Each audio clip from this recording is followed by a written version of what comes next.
কুমিল্লার যে 17টি উপজেলা আছে, 17টি উপজেলা সহ কুমিল্লা সদরের সকল মানুষ, সকলের মনের একটাই কথা, একটাই দাবি, একটাই অধিকার, সেটা হলো যে কুমিল্লা নামের বিভাগ।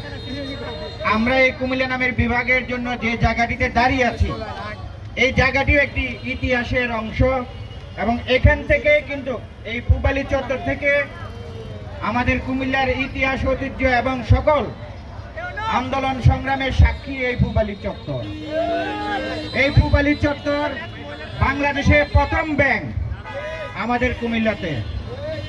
যদি বলা হয় যে আসলে কুমিল্লা কেন বিখ্যাত, আপনারা জানেন ইতিহাস ঐতিহ্যের শেষ নাই কুমিল্লাতে, বর্ণনা করে শেষ করা যাবে না। বিশেষ করে যারে দেশ বিদেশ থেকে বিভিন্ন প্রান্ত থেকে কুমিল্লায় আসে, তারা কিন্তু আসলে কুমিল্লার খাদি এবং রসমালাই কিন্তু নিয়ে যেতে বাধ্য হন। আমরা দেখেছি মার্কিন রাষ্ট্রদূত থেকে শুরু করে বিভিন্ন ব্রিটিশ হাই কমিশনাররা সহ এই কুমিল্লায় এসে কুমিল্লার প্রশংসা করেছেন। আমরা মনে করি আসলে এখানে যারা আজকে সম্মিলিত স্বেচ্ছাসেবী ফোরাম যে যারা আয়োজন করেছেন, একটি চমৎকার আয়োজন করেছেন। এখানে আসলে সবাই বক্তা, সবাই বলার মতো অধিকার রাখেন। যারা আসতেন তাদেরকে আমি অসংখ্য ধন্যবাদ জানাই। কুমিল্লা সাংবাদিক সমাজ আপনাদের সাথে আছে, থাকবে। আমার যে বড় ভাই বলেছেন যে আসলে এটা অত্যন্ত দুঃখজনক বিষয় যে স্বেচ্ছাসেবীরা আসলে মানুষের মানবিক কল্যাণে কাজ করে। আমি মনে করি শুধু নেগেটিভ নিউজ করলে যে আলোকিত সাংবাদিক হওয়া যায় এরকম না।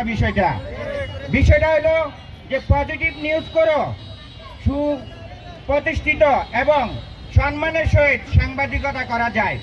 আমি মনে করি এখানে যে সকল স্বেচ্ছাসেবী সংগঠনের কয়েকজন নেতৃবৃন্দ সাংবাদিকদেরকে উদ্দেশ্য করে বলেছেন যে আমরা তাদের নিউজ কাভারেজ করি না, কথাটা আসলে আমি ভাইয়ের সাথে একমত পোষণ করছি না।